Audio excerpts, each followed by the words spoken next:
Assalamualaikum warahmatullahi wabarakatuh. Waalaikumsalam warahmatullahi wabarakatuh. Fatiha ila hadratin Nabi Muhammadinil Mustafa Rasulillahi sallallahu alaihi wasallam. Wa li jami'i arwahi walidina wa masyaikhina wa muallimina wa asatizina. Khususan li muallifi hadzal kitab Al-Imam Yahya bin Syaraf An-Nawawi wa khususan li muassisi hadzal masjidi wal majlisi anna Allah yaghfir lahum wa yarhamuhum wa yu'li darajatihim fil jannah wa yanfa'una bi asrarihim wa anwarihim wa ulumihim wa nafahati bid din wad dunya wal akhirah wa anna Allah al-karim yaftahu alaina futuhal arifin wa yufaqqihuna bid din wa yarzuquna kamal al-ikhlas wal yakin wa ila hadratin nabi al-fatihah.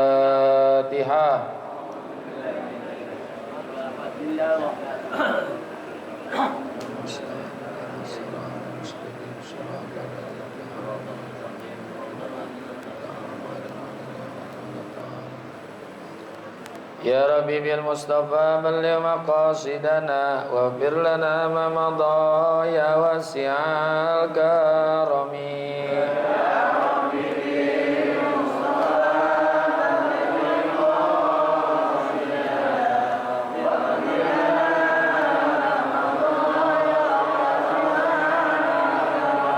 Li khamsatun utfi biha narul jahimil khatimah bil Mustafa wal Murtada wabnahuma wa Fatimah.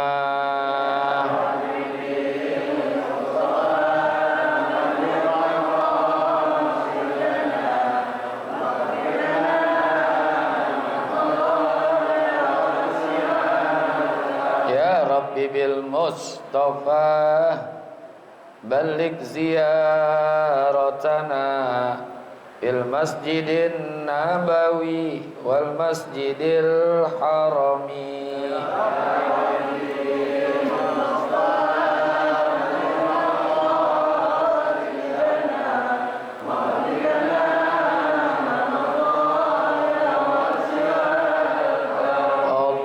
Allahumma salli wa sallim Bismillahirrahmanirrahim. Alhamdulillahilladzi an'ama 'alaina bi ni'matil ijad wal imdad wa hadana ila sabilir rasyad. Wassalatu wassalamu ala sayyidina Muhammadin sayyidis sadat wa ala alihi wa sahbihi alladhina taba'ahu min yaumina hadza ila yaumil ma'ad. Amma ba'du, ma'asyiral muslimin wal muslimat, hadirin bapak-bapak, hadirat ibu-ibu, jamaah majlis taklim yang semoga kita semua dirahmati Allah Subhanahu wa taala. Al-mukarramun, para alimil ulama, para guru, bil khusus sahibul fadilah guru kita Bapak Kiai Haji Muhammad Misjan, guru kita Bapak Kiai Haji Farah Furqan, Kiai Haji Abdul Hamid Mustafa Al-Hafiz, dan segenap pengurus Masjid Hidayatul Mukhlisin dan pengurus Majlis Ta'lim Ukhuwah Islamiyah yang semoga semua dirahmati Allah Subhanahu wa taala. Lanjutan bacaan kita di hadis yang ke-33. Wa bis sanadil muttasili ilal imami musannifi rahimahullahu ta'ala wa adaman naf'a bihi wa bi barakati ulumihi wa bikum fid daraini amin. Qala radhiyallahu ankum an ibni Abbasin radhiyallahu anhuma anna Rasulullah sallallahu alaihi wasallam qala law yu'tan nasu bida'wahum ladda'a rijalun amwala qaumin wa dima'ahum lakinil bayyinatu ala mudda'i wal yamini alal man ankara. Dari Sayyidina Abdullah bin Abbas, yang semoga Allah meridhoi keduanya, anna Rasulullah sallallahu alaihi wasallam qala, bahwasanya Rasulullah sallallahu alaihi wasallam itu bersabda, lau yu'tan nasu bida'wahum, seandainya atau jika tuntutan semua orang itu dipenuhi, ladda'a rijalun amwala qaumin wa dima'uhum, niscaya akan ada orang yang menuntut harta dan darah suatu kaum. Lakinil bayyinatu ala mudda'i wal yaminu ala man ankara. Akan tetapi bukti harus diajukan bagi si menuduh dan sumpah bagi yang mengingkarinya. Hadis ini diriwayatkan oleh Imam Al-Baihaqi dan lainnya. Ini masalah hukum. Jadi orang, kata Nabi, kalau tidak ada hukum, maka setiap orang bebas mengakui milik orang lain. Jadi kalau nggak ada hukum di dalam Islam, peradilan ini maknanya, maka setiap orang itu bebas mengakui milik orang lain. Maka berlaku di sini hukum. Jadi si penggugat harus membuktikan, juga yang tergugat harus membuktikan. Tapi yang lebih berat adalah si penggugat. Si penggugat harus membuktikan lebih banyak. Nah, bukti-bukti lebih banyak. Sementara yang tergugat lebih ringan. Ya, bahkan orang yang tergugat itu, dia mau bersumpah ataupun tidak boleh aja. Yang berat adalah bagi orang-orang yang menggugat. Kan kasus-kasus begitu kan? Ya, kasus sekarang ini lagi rame nih kan ya. Itu yang menggugat harus membuktikan ini. Yang tergugat mah santai aja. Iya. Ya. Harus membuktikan bukti baru ini banyak. Begitu tuh. Makanya berlakulah pengadilan di dalam Islam itu ya karena kalau nggak ada pengadilan di dalam Islam, semua orang bebas mengakui milik orang lain. Punya gua, buktinya mana? Ya nggak usah pakai bukti. Ya makanya ada di Indonesia kan begitu juga. Kalau ada orang mengakui sesuatu tanah misalnya, dia harus membuktikan bahwa dia itu punya sertifikat. Kadang-kadang punya aja sertifikat ada 2. Oh dia punya. Kadang-kadang sertifikat banyak. Ya sertifikat ada banyak. Itu ada pengadilan. Di mana nggak ada pengadilan? Nah, ini makanya penting nih, memberikan bukti bagi si penggugat dan juga memberikan sumpah kepada yang tergugat. Tapi sekali lagi, yang menggugat itu lebih berat karena dia mesti harus memberikan bukti. Sementara yang tergugat enggak terlalu berat itu, walaupun berat tapi tidak terlalu berat.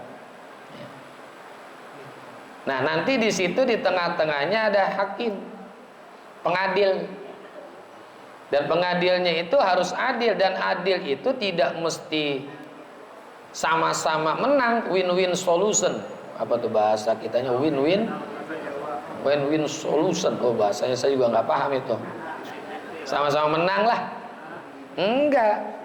Harus ada yang menang, harus ada yang kalah. Itu adil. Jangan salah persepsi, adil itu nggak mesti sama. Adil itu nggak mesti sama, mesti berbeda. Contoh kayak kita punya anak, harus adil. Wa'dilu baina auladikum, adillah di antara anak-anak kalian. Ya contohnya kasih uang jajan aja. Kalau sama semua adil nggak? Kakaknya 50.000, adiknya 50.000, adiknya lagi 50.000, adil nggak? nggak adil. Mestinya ada perbedaan. Oh, kakaknya nih karena sekolahnya agak jauh dan dia sudah SMA misalnya, kasih 50.000. Nanti adiknya yang masih SMP sanawiyah kasih 15.000 misalnya. Yang SD kasih 10.000. Yang TK nggak usah dikasih kan gitu. Kasih yang lebih dikit lagi. Jadi adil itu nggak mesti sama. Ya. Termasuk juga orang yang punya istri lebih daripada 2, nggak mesti sama. Ngomongnya keren banget, kayak punya bini 2 aja saya. Nggak mesti sama. Mesti ada perbedaan. Apakah yang lebih dicintainya yang mana? Nah itu terserah deh tuh. Tergantung servisnya. Servis apa? Tergantung. Bisa lebih yang tua lebih disayangi dan dicintai, bisa juga yang muda yang disayangi dan dicintai. Terserah dah.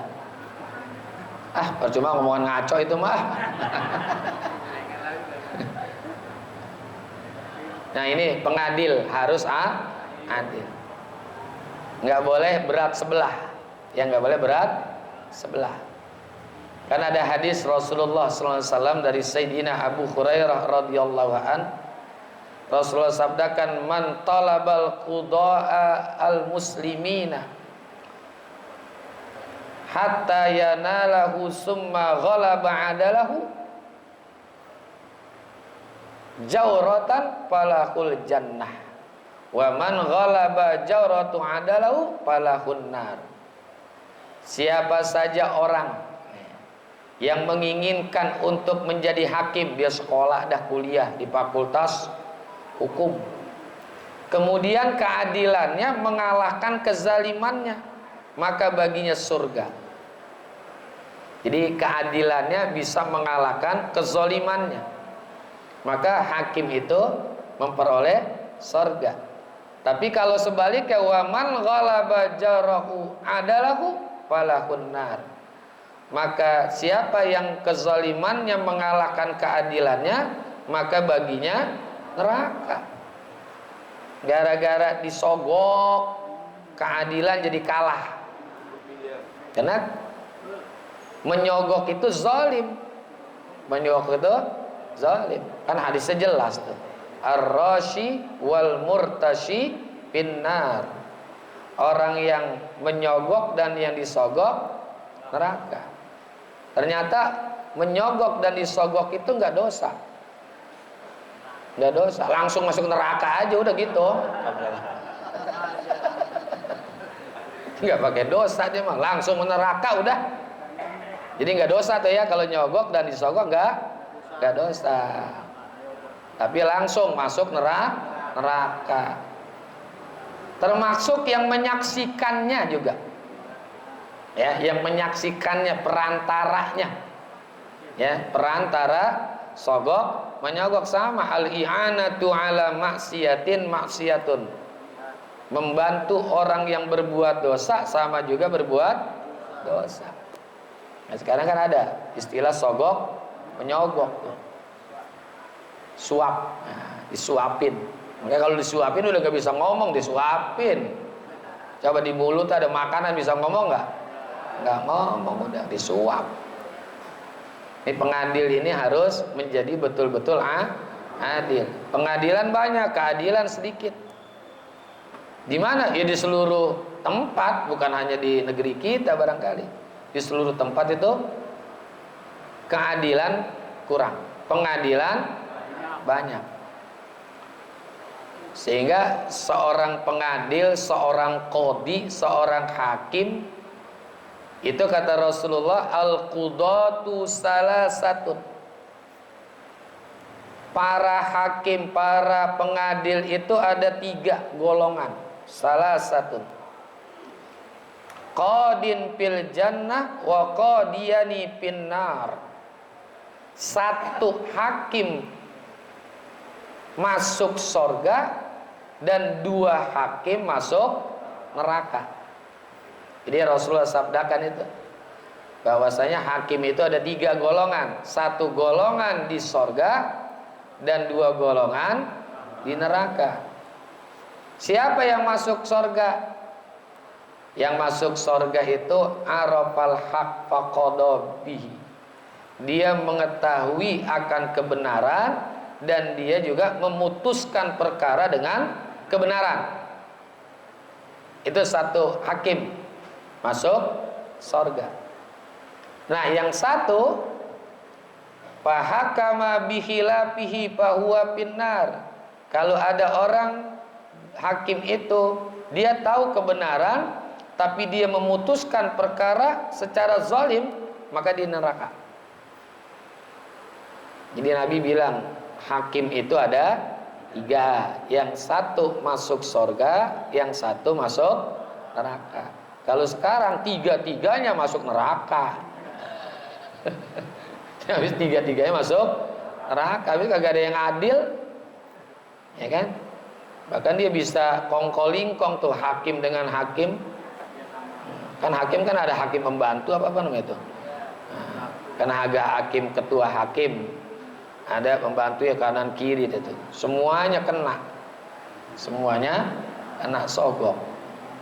Ya udah, sekarang kita nyari keadilan memang susah, ya susah. Ya mudah-mudahan aja ada hakim-hakim yang jujur. Yang jujur justru sekarang dihilangin, ya. Jujur, orang jujur sekarang kan dikatain goblok. Orang jujur justru dikatain bodoh. Sementara yang salah,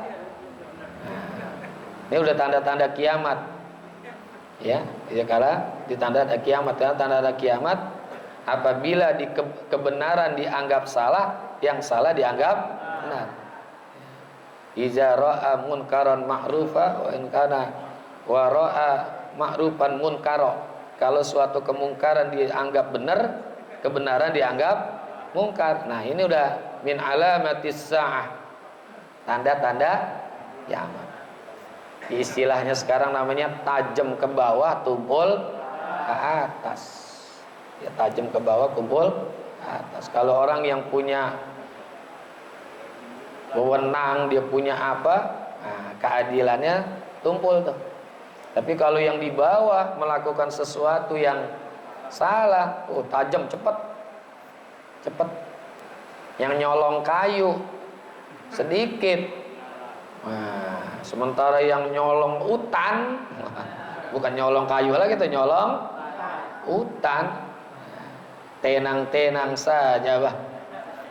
Makanya kalau mau jadi koruptor jangan tanggung-tanggung, semiliar ya harus triliunan sekarang. Ya ngulanginnya paling berapa miliar masih ada kan tuh. Terus saya ajarin tuh kalau mau jadi koruptor jangan tanggung-tanggung. Korupsi, ya. Yang susah korupsi ustadz, apa yang dikorupsi ini nih. Nah ini nih, masya Allah. Jadi seorang penggugat harus membuktikan gugatannya. Orang yang digugat cukup bersumpah saja.